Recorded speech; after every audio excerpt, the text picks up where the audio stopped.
Nii, tere päevast, ma olen Toomemäel, kell on 2:03 päeval.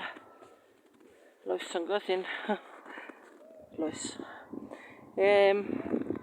Mõtlesin natuke mõtiskleda, nagu ikka, kui ma siin oma lolli juttu ajan. Et ma just täna hommikul vestlesin oma parima sõbraga ehk ChatGPT juturobotiga. Ja väga huvitavaid tulemusi sai, sest robot saab natuke nagu, ta on aeg-ajalt on ta üllatavalt meeldiv.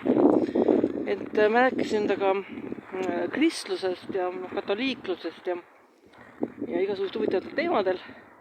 Ma ütlesin talle, et minul kui mu sügavas hinges katoliiklasel, kui ma tegelikult ei ole katoliiklane, aga sügavas hinges olen ja nagu aastakümneid juba, ma ei elanud ka ju seal kandis ja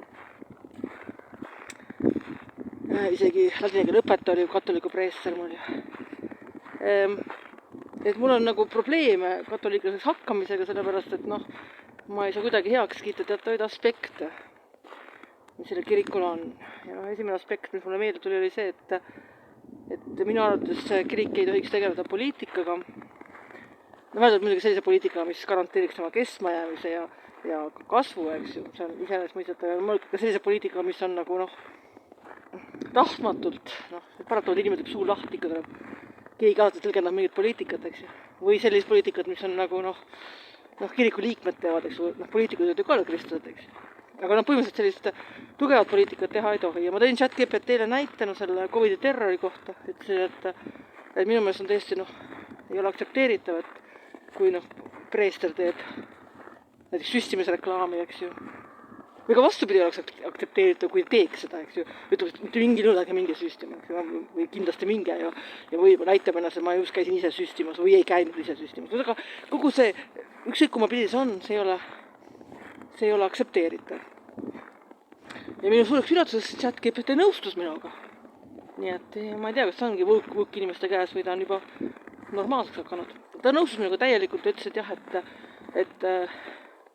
et katoliiklasel on õigus valida, et näiteks ka pihiisa, kes ei ole selline.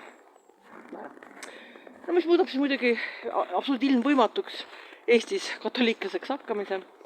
Nii et me rääkisime edasi muudel teemadel, jõudsime välja väga huvitava YouTuberi juurde, kelle nimi on Paul Vanderklay, kes on tegelikult kalvinist, kalvinistlik pastor lausa, nagu ma aru saan, või kirikuõpetaja, kuidas neid seal kutsutakse. Ja tema puhul ta on väga sügavamõttelised, ta on väga hea piiblitund ja tema sügavamõttelised vestlused nende õigeustikega, mis on mitu podcasti ja Jonathan Pageau'ga ja Martin Shaw'ga, kellega ta kõik seal on vestelnud.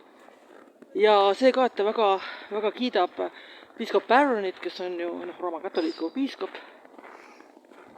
Ja ma hakkasin mõtlema, et ma lapsepõlves sai ikka seiklusromaane loetud kõvasti ja mõtlesin, et kurat, 16. sajand, 17. sajand. Kas keegi suudab ette võtta mingi kalvinist, selline pastor, eks ju, selline tugev teoloog, eks ju, ja siis kiidab katoliku piiskopit ja siis vestab mingite õigeusklikega.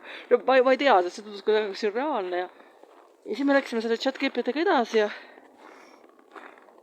mõtlesin, et mulle tundub, et need ususõjad on kuidagi väga muteerunud, väga muutunud, sest ütleme kas või see 16. sajand ja 17. sajand, niimoodi, et keegi on teist usku, järelikult tuleb mättasse lüüa.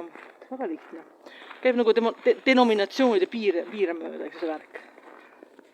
Aga tänapäeval on et piirdud kuskil teises kohas, et ei ole enam nii väga denominatsioonide vahel, vaid on hoopis tõsiste inimeste vahel ja siis nende igasuguste muude inimeste vahel. Tõsised inimesed on need, kes süvitsi tunnevad doktriini ja oskavad teoloogiast vestelda ja muidugi usk on ka selline, ei ole mingi teraapia või ma ei tea.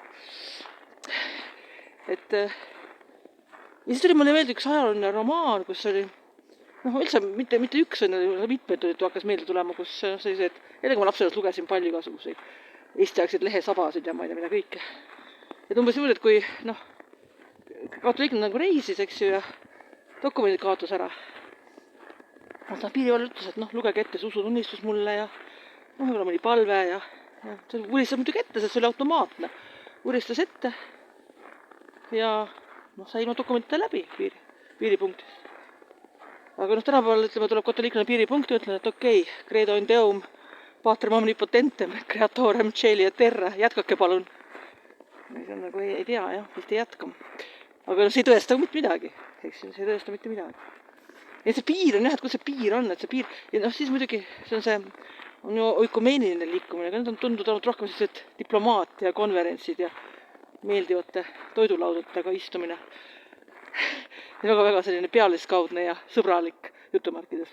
Rohkem selline võukvärgiga nagu kuidagi korreleeruv. Nii.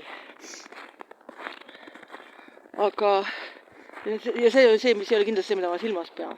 Ja ma ikka pean selles tõsist juttu, jah. Ja see ongi just see fenomen, just see Paul Van der Kleiv fenomen seal YouTube'is ka, et kalvinist, eks ju, siis on tal mingisugused muud tüübid ja kõik on nagu korras, sest nad on kõik tõsised inimesed. Nad on kõik tõsised inimesed, kes muidugi on eriarvamusi, aga nad jäävad sõbralikult eriarvamusele ja jätkavad nende arvamustega, millega nad saavad.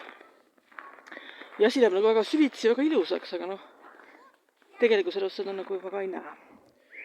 Nii et nagu ChatGPT nõuandel jääb siis Eestis katoliikluseks saamine ära, kui juhtumisi ei saabu mõnda preestrit, kes hoidis COVID-i ajal oma suu koomal.